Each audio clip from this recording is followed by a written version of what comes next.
Greg Laurie, you are headlining a Harvest Crusade event. It's going to be at Utah Valley University. Now, this is where, conservative and Christian activist Charlie Kirk was killed on that campus just 2 months ago. Why did you choose this location? Well, in a way, it chose me, Billy.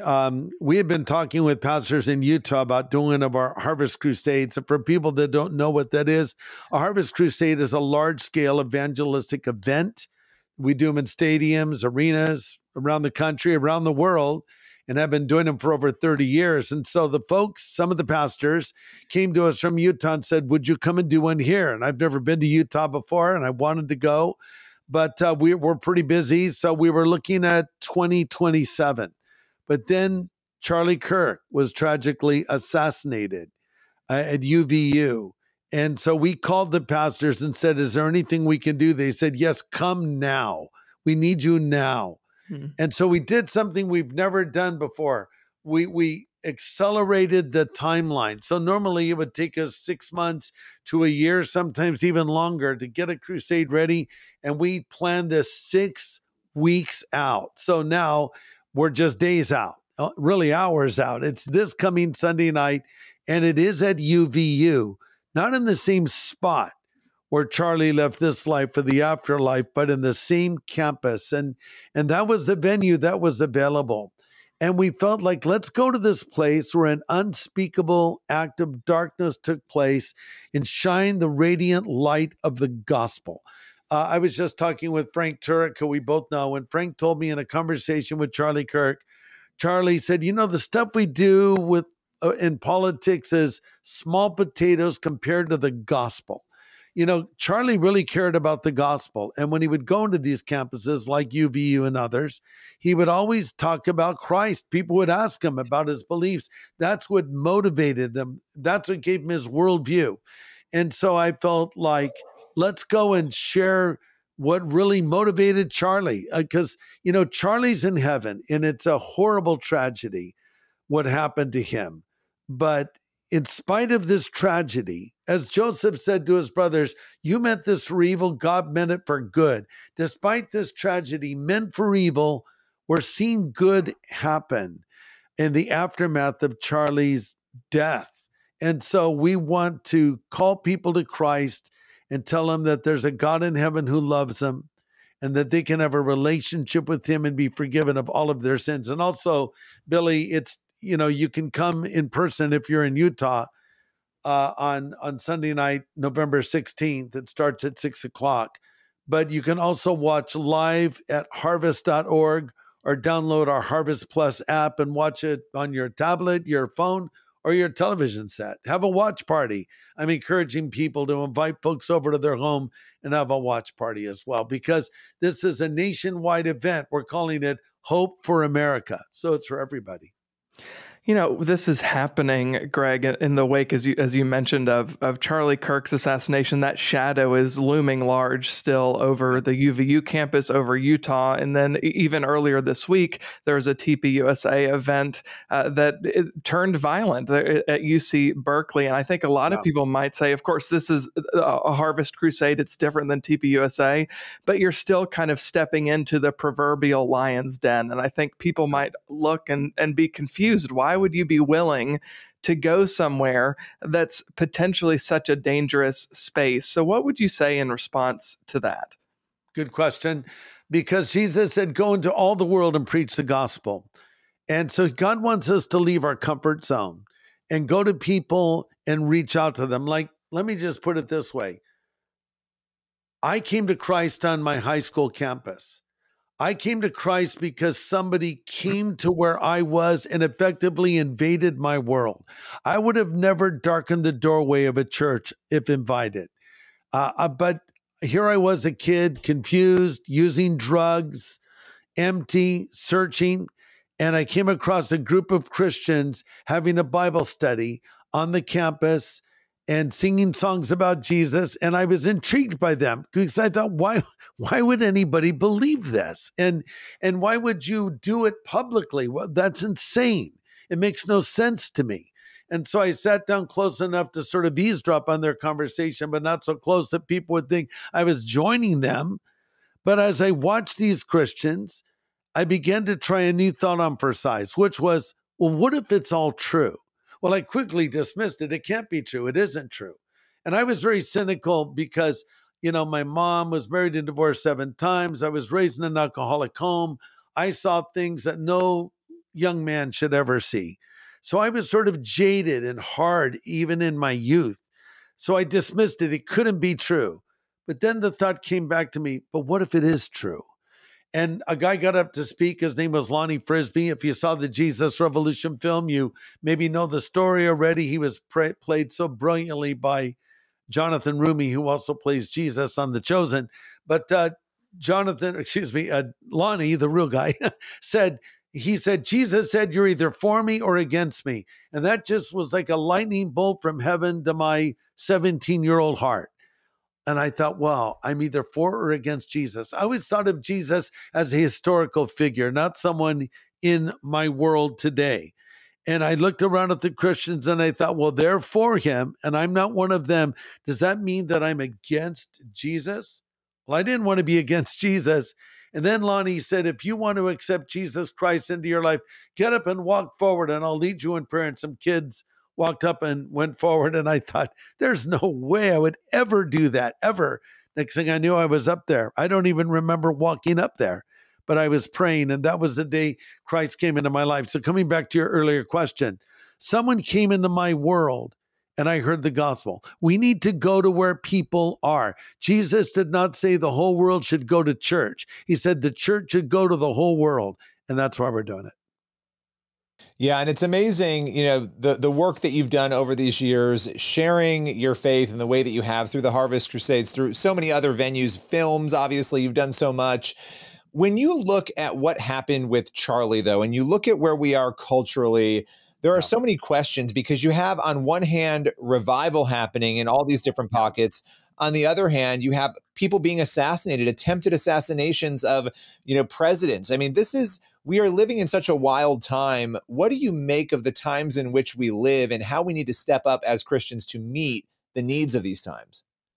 Yeah, it's like the opening line of A Tale of Two Cities. It was the best of times. It was the worst of times. Both are happening simultaneously. And I would say if I would compare any other time to the early 70s, late 60s, it would be the time we're in right now.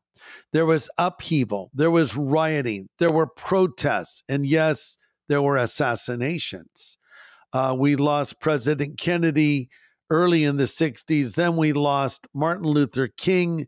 Then we lost Robert F. Kennedy, the brother of President Kennedy, who was running for president. There was a sense of chaos and uncertainty, and there was talk of revolution, political revolution, sexual revolution.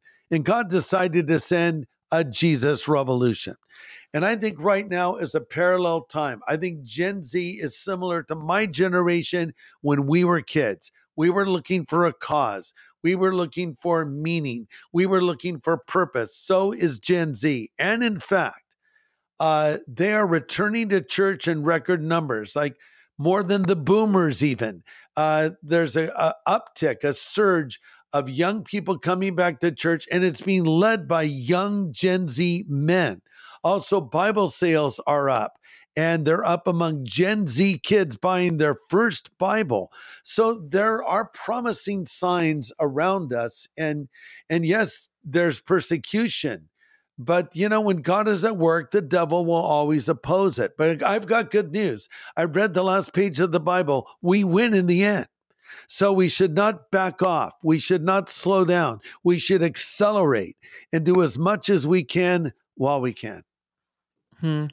Charlie's life and legacy has certainly left an impact. It's caused an inflection point culturally. Even you just mentioned it, Greg. Bible sales are way up. Even the people listening to Christian music, those streaming numbers are way up. And those things in and of themselves don't save anybody, but they are indications of curiosity that has changed in just the last 2 months. So what do you make of the fact that Charlie's assassination has made not just an impact, but an almost exclusively, especially among Gen Z, a gospel impact on our culture? Yeah, I'm sure you guys are aware of the Wall Street Journal article that pointed out that Bible sales are up since Charlie's death in Yeah. particular. So it's sort of like Charlie's death, his murder, through rocket fuel on a pre-existing revival fire. Billy and I have talked about this many times, since the Jesus Revolution film. Like, are we seeing a revival? Because we think of all thousands and thousands of people have been baptized in the last few years here in Southern California. A lot of amazing things happen, but I think with Charlie in particular, he really had the ear of young people, like no one I've ever seen. And it was such a horrible loss for us. But having said that, more people are discovering him now than knew about him before. And I don't know if you saw that interview that his widow, Erica Kirk, did with Jesse Waters, but she actually said that if Charlie in heaven could see what was going on in the aftermath of his assassination, if given the choice, he wouldn't want to come back from heaven. He would want to see this continue to happen. I think that's basically true of anyone in heaven. I don't think if given the choice, they would want to come back to earth. But, so what the devil meant for evil, God is using for good.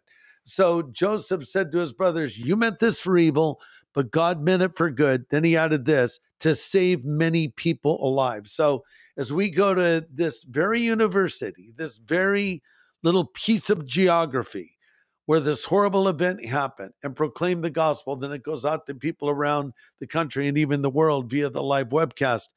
We're taking a horrible event and we're saying, God, bring good, bring people into your kingdom, especially young people. That is powerful. And we want people to check that event out either in person or stream it. Final question for you, Greg, and you can answer it as quickly or as long as you want. But right now, there are a lot of conspiracy theories, misinformation, ideas about Charlie and all sorts of other things out there. What is your advice to Christians when it comes to taking in information and processing it? How would you guide them to the right conclusions? Yes, I'm aware of these theories that are out there. And I just think for us as believers, here's what we know. We know Charlie was murdered. We know Charlie is in heaven. We know he's safe.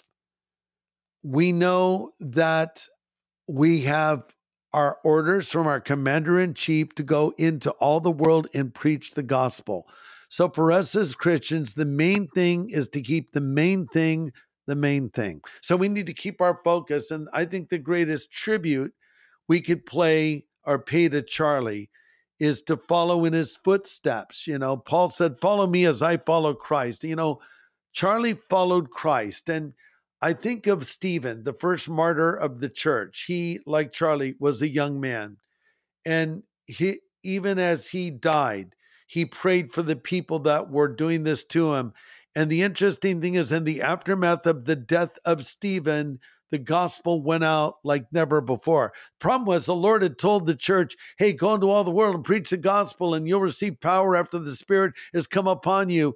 And they stayed in Jerusalem and they were having sort of a holy huddle. But after the death of Stephen, they spread out. And that's what they were supposed to do in the first place. And a very unlikely conversion happened. A notorious Christian killer known as Saul of Tarsus came to Christ on the Damascus Road. And Saul of Tarsus was there at the death of Stephen. And he was deeply moved by that. So I think we need to get on with our mission. And our mission is not to go down all these rabbit trails. Our mission is to get on the gospel trail and share it with as many people as possible. Paul had the Roman road. That was his tech of the first century. We have all kinds of tech. We have all kinds of media platforms. We're using some of them right now with you guys, with us here. And we need to go and do it, because Jesus did not say the whole world should go to church, but he did say the church should go to the whole world. Greg Laurie, you are a national treasure as always. Appreciate you joining us, and I hope people will get out there for the event and check it out. Thanks for all you do. Thank you both. God bless you.